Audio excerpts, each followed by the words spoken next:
welcome to Gary Numan's Cars. This week we're at Mallory Park and hopefully get to drive a Formula 1 car.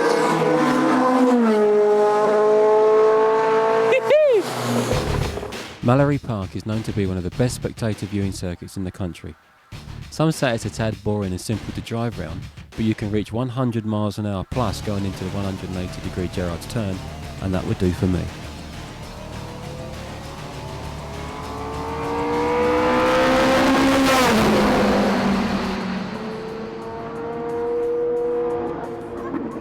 Just watching the 1988 F1 Tyrrell scream past made me a bit apprehensive about the day ahead, to say the least.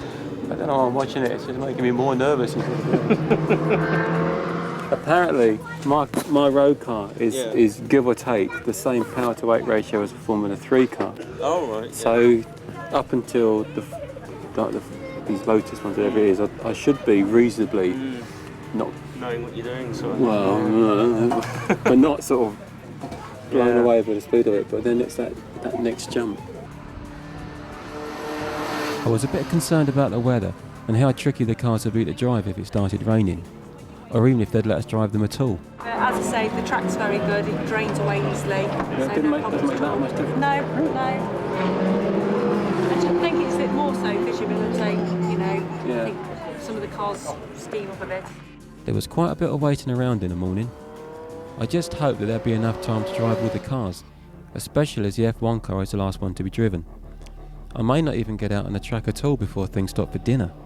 I think, to be honest, it's going to be very doubtful we'll get to, by the time everything's set up, you set up and everything, then...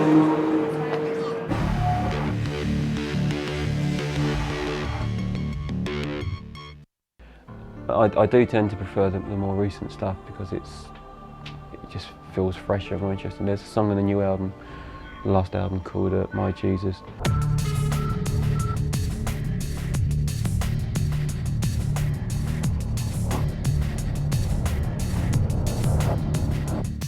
One called Rip.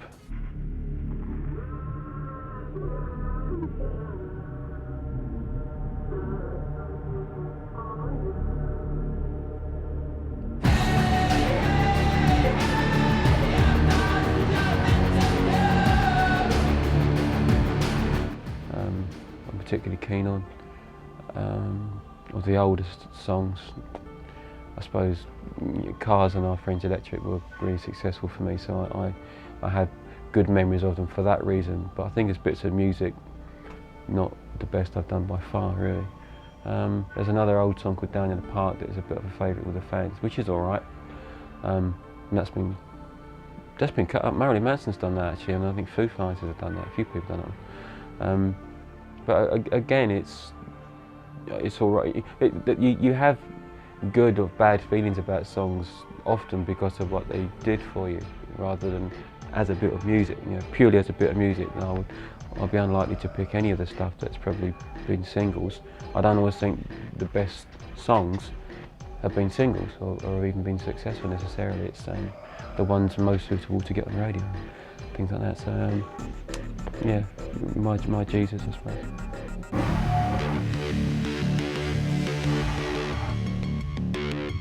My initial instructor was Pete Felix. He was to teach me the basics of driving at Mallory Park. Right, I'm going to be your instructor at the moment. I'm Pete, I'm going to take you out in the GTI. First of all, we're going to call down the bottom for some crash helmets, get that chap in the back kitted out as well in a helmet. Then we're going to go out into the Golfs. We're going to do about 5 or 6 laps out onto the circuit, as you can see. I'm going to talk you through your braking points, your gear change points, what to do, what not to do, how to go into a corner, how not to go into a corner.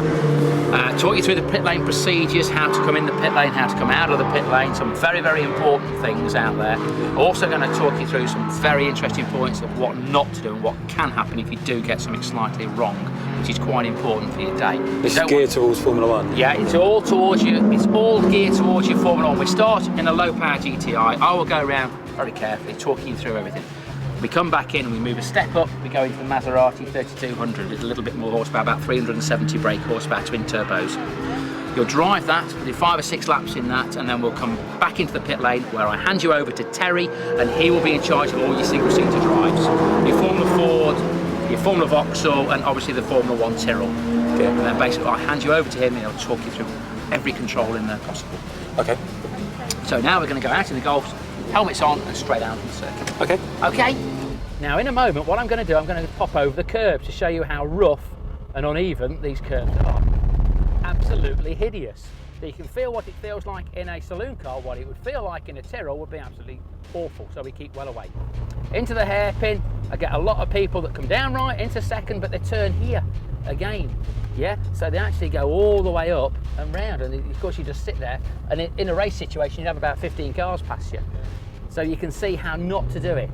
Well, also, I get a lot of people that sort of turn here and totally miss the apex of the corner.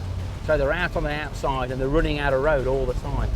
So you can see how it's so important that we're back to our apexes all the time. The cones are there to use, they do help you, they're a big help, they really are. If you do get the braking wrong and you've left it too late, what do you do? Well, basically you shouldn't. If you do, I know we always say don't brake going into a corner, but if you're totally wrong, then you've got to just try and slow the car down with the brakes. Just a little bit, yeah, you have. But really, you shouldn't today. You really shouldn't. The boards are there, everything's there for you. But yes, one or two do get a little bit over excited, so a lot of them carry the brakes into the corner, whereas I'm trying to stamp it out. They're arriving a little bit quick because they don't realise what pace they're doing. But if that happens, just use a little bit of brake just to edge and back the speed off. It's quite important. What we're going to do now, I'm going to zip back into the back entrance and we're going to get into the Maserati, and you're going to drive me around for 4 or 5 laps. So with this, I'm driving the Maserati. You drive the Maserati, I don't drive that at all. You're straight in the driving seat, get your seat adjusted for you, get you nice and happy on the wheel, get your clutch down to the floor, check your brake pedal, everything okay. You'll notice that the brake and the throttle are very close in the Maserati, really, really close together. So what we don't want you doing is obviously hitting the throttle when you go into the corner. Right. So we'll get you to try that a few times, get your clutch down, hands on the wheel, hands onto the gear lever, because the gear lever is set quite a long way away in this vehicle as well. And then we'll go out and proceed around, do exactly what I did with you out there. Once you've finished your drive, we go all the way back into the pit lane as I've talked you through. We stop down the bottom, get you out, get you introduced to Terry. Tell me back, it'll give you a chat, a 10-15 minute talk through the single seaters, what to do, what not to do, how to go about it. Because obviously the gear levers are on the right hand side and the single seaters are a little bit different. Okay. Other than that, we'll go out into the Maserati. Okay, ready when you are. So we pop it into first gear. That's it, and just feed the clutch out. Just take our time, nicely balanced, nicely under control. It will feel very, very different. Each car that you'll find, that's one important thing to do. Whether you're in the Maserati, the Formula Ford, the Formula Vauxhall or the Tyrrell, each vehicle will feel very, very different. So it's to take a time to build our way up, get used to each car. And we're going around Gerard's, it'll feel totally different now you're driving yourself. You'll actually think, is it ever going to end? A very, very long right-handed bend. Probably one of the most trickiest corners on any English circuit, actually, Gerard. Really? Yeah, because basically it goes on for such a long time, and this is so important for a lap through here that you get it absolutely right. That's good. We gently use the road out. Superb. The track is quite small, with only a handful of bends, so it's very easy to learn all the braking and turning points. But you can still reach speeds that are more than fast enough to make you want to stay on the track. And some of the barriers seem very close if you do lose control of the car, so the excitement level is very high. Okay, what we're going to do now as we come out of the hairpin, we're going to go back into the pit lane. So the procedure as we come out of the hairpin, over to the right, right indicator on, very slowly now, stay on the right, click the indicator on, and we're going to go into the pit lane entrance. So as we're coming down here, over to the right, and cruise it all the way into the pit lane. Enjoy it? Yeah, it's good. Good, isn't it? Good drive. This car's quick, isn't it? Very, very powerful. People don't realise, it's got a bit of a wolf in sheep's clothing, I think, really. Very, very powerful. An awful lot of power. Quite enough power to get into trouble. That's all for part 1. Join me in part 2 to see if I finally get to drive the Formula 1 Tyrrell.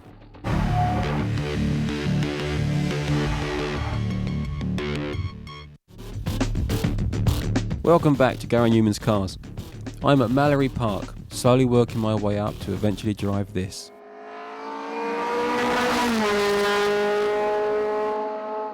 With sessions in the Golf and Maserati completed successfully, the single-seaters were next. Place your helmet back.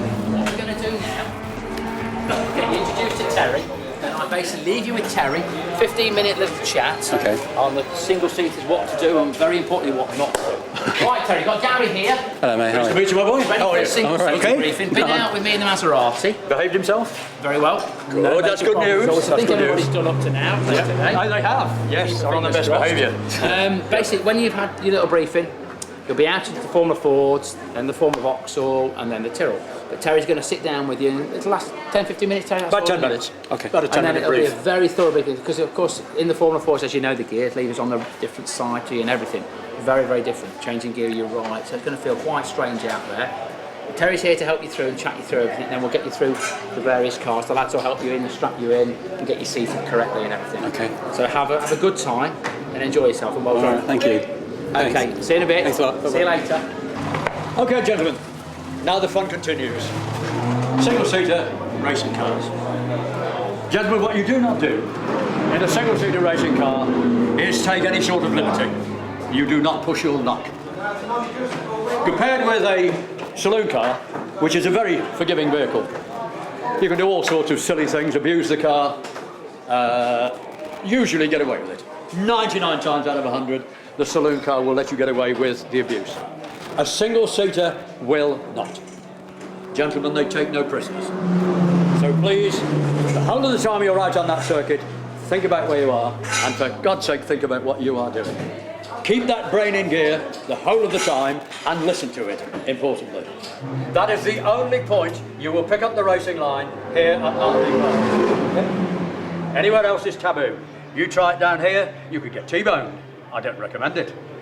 That is your point. Cone 1 to cone 2, you're on the racing line. Gerards! Terrence's briefing was very concise, but I almost felt like I was back at school, and I was expelled from most of them, so I kept half expecting to be thrown out of the briefing for not doing my homework. Be prepared for a tail end spin, gentlemen. Simple as that. Now, I've mentioned the grass. You don't want to be there, because that is for lawnmowers. It ain't for racing cars, gentlemen. The grass is for lawnmowers. The black stuff is for racing cars. That is where you will have your fun, I promise. So just to recap, golden rule 1, the racing line, stay on it. Golden rule 2, your own speed, drive at it. And golden rule 3, stay on the black stuff. Simple as that. Everybody today has been as good as gold. Touch wood. Don't think we've had a spinner. Well, that's just tempting fate, if you ask me. Will do. Hey, just go out there, have yourselves a fun drive, please. Another briefing over, and with the correctly fitted helmet on, it's time to climb into the first of the single-seaters, Formula Ford.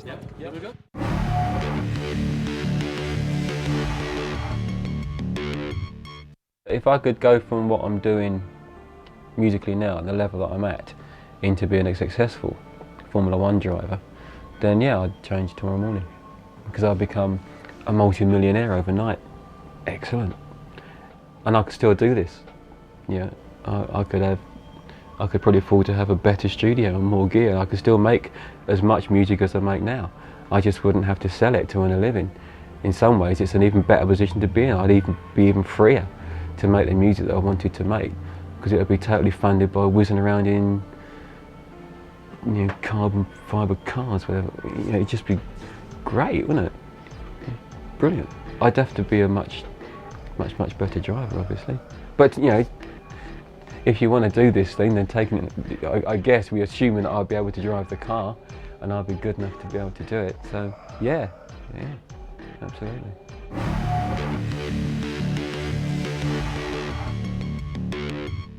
After the obligatory picture with the F1 car, the photographer asked the obvious question: was I looking forward to it? Yes and no. Yeah, I am obviously, massively, but I'm really nervous about it. As long as you get your own pace, that's fine. Don't try and go quicker than you think. No, I'm sure it's finding your right pace, isn't it? And not going so slow you look an idiot, and not going so fast that you obviously look an idiot, and get it all back to front. But no, I'm sure everyone I've seen is. They're all smiling, that's fine. Yeah, so everyone's raving about it as they come off, so it's obviously achievable.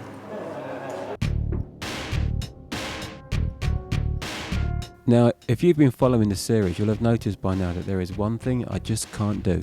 Bang a rev in there. Just a rev, okay, and into third. I'm no good at the heel and towing business. I can just... If you just go across and just give it a bang on the rev, 30 seconds you pull on, that's the one that a lot of people miss. Okay, so just basically, you're in third, clutch down, take your time. So you don't need to rush it. Get your speed beforehand. Don't try and brake and everything at the same time the first time round. But get your speed beforehand, ready for the change. Just clutch down, as you change it into second, rev, and she'll go straight in. The Formula 4 doesn't feel quick to me, but then again my own road car can do over 180 miles an hour, so it probably wouldn't really. It does feel very raw and basic, and it took me all of my allocated laps to be able to work out exactly how the pedals were positioned. I kept pressing thin air to try and accelerate.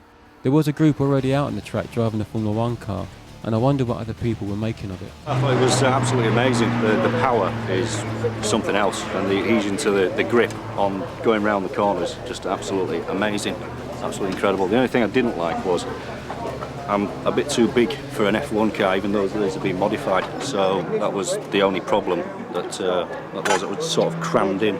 That won't be a problem for me, as I'm only 5'8" and a quarter.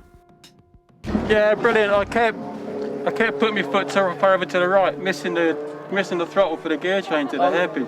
I've heard all the excuses now, so I've got to go up there later and sweep them all up. Oh, I didn't hit anything. I was getting too slow when I got in the there. second gear, all the second gear's on the floor up there. After the Formula Ford, I'll be driving the Formula Vauxhall Lotus. It's much quicker, and so I picked up what information I could from those people that had already driven it. It's very powerful, it's very tiring as well. It's quite a hard drive, but very rewarding. It's terrific. The Vauxhall Lotus was a huge step forward from the Formula Ford, much quicker and much more pleasant to drive. It didn't have the somewhat agricultural feel to it that the Ford had. You feel more cocooned in the cockpit. Although you still feel vulnerable, I also felt slightly claustrophobic for the first few seconds, but that quickly faded as the car came alive. The grip was very impressive, the gear change easier to get to grips with, and the overall feel was of a much more well put together piece of machinery, and it was very fast. There was a brief panic during the day when an E-Type Jaguar came into the pits and burst into flames.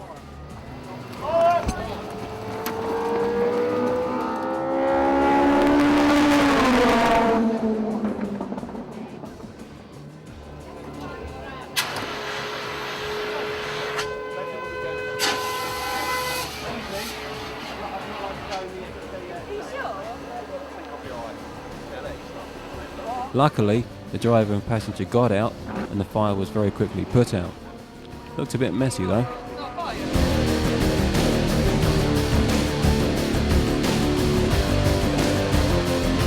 I was slightly frustrated for some of my laps by someone out in the F1 car who went like a tortoise through the corners where overtaking was strictly banned, but just fast enough on the straight to stop me from getting past when I was allowed to. The car was very exciting though. Single-seaters are just great fun. The noise of the air going past, the noise of the engine, the smells, the view, everything just seems sharper to the senses. You do feel a little more vulnerable, but in a way that adds to the driving experience rather than interfering with it. Brilliant. Yeah. Brilliant, yeah. A bit thwarted by a slow Formula 1 car, I have to say. But no, it's great. It's a totally different thing to the other one. And I struggled with the other car, but this is not. It's the gear change is easier for a beginner. And, because otherwise you'll be... Yet another brief, but this time devoted entirely to driving the F1 car. But be very, very careful coming out that hairpin. Very light throttle opening. It's very easy to spin the car, easy to give it too much power. Unfortunately, despite the repeated warnings during the briefings, someone did spin one of the F1 cars and went backwards into a barrier which broke the car quite badly. Time was now becoming a problem. Due to local council regulations, the track has to be closed by 6 p.m. and it was now 5:45. The damaged car had to be cleared from the track and the track deemed safe before I could have my go. While I waited, I chatted to John about noticing the F1 cars hitting the ground at times and sending up showers of sparks. It's unlikely that you'll feel that, no. I mean, it's just titanium strips on the car. It's to protect the tub. And when you go hard over the bumps, the downforce and everything, it just bangs and you get these dramatic sparks coming out the back. Very spectacular. Are you going to see if you can do it? No, I wondered if it really notices, I'd like to be ready to... Yeah, no, you won't feel anything. No. Eventually the all clear was given, and after another very quick safety brief, I was pushed out of the pits to finally drive a Formula 1 racing car. Everything I've said about the other cars here can be added together, multiplied by 10, and then you will be halfway towards how this car is to drive. As time beat us, I was only able to complete a few laps, but that was enough to realise that this is a most serious bit of kit. The power, especially in a car that weighs so little, is just mind-numbingly ferocious. The car was one huge wave of aggression and brutality, but not anywhere near as difficult to drive as I had expected. Bearing in mind, of course, that, by racing standards, I was just bobbling around the track like the grinning amateur that I am. It's almost unbelievable that people can drive cars like this for 2 hours at a time, flat out, and with 20 or so other cars all trying to beat them. Awesome just doesn't do it justice. Quite stunning, isn't it? Yes. Yes, I mean, I heard it down the back straight. It seemed to be, getting on it. Yeah. You feel all right? Yeah, it's brilliant. The Formula One car I've just driven is absolutely amazing, and for the price of a brand new Ferrari road car, you can actually get your hands on one. Just after winning the lottery, presumably. So if I wanted to buy one of these and sort of run it for a year and replace the odd bit here and there, what sort of money are we talking about? Well, a lot depends on how well you do throughout the season, how many bits break on the car, if anybody crunches it into the barrier. Yeah. But I mean, for a car like this today, you're probably looking at £140,000 if you wanted to buy one. That's with the engine that's ready to go? That's with the engine, yeah, ready to go. Yeah. Again, there may be some things that you need to do on it to get it up to specs with brakes and various other bits and pieces. I mean, a typical clutch for a car like this to buy one is probably £3,000, and that's for a carbon clutch. Yeah. Fortunately, they tend to last again. And the motor, what would the motor, a typical rebuild is probably £15,000 to £20,000. So and you need one of those at the end of every year. So it's expensive. It's a bit like flying. Yeah, but not quite as expensive. That's outrageous. Yeah, yeah. That's all from me this week. Hopefully you'll tune in again for some more of Gary Numan's cars. Bye for now. Yeah.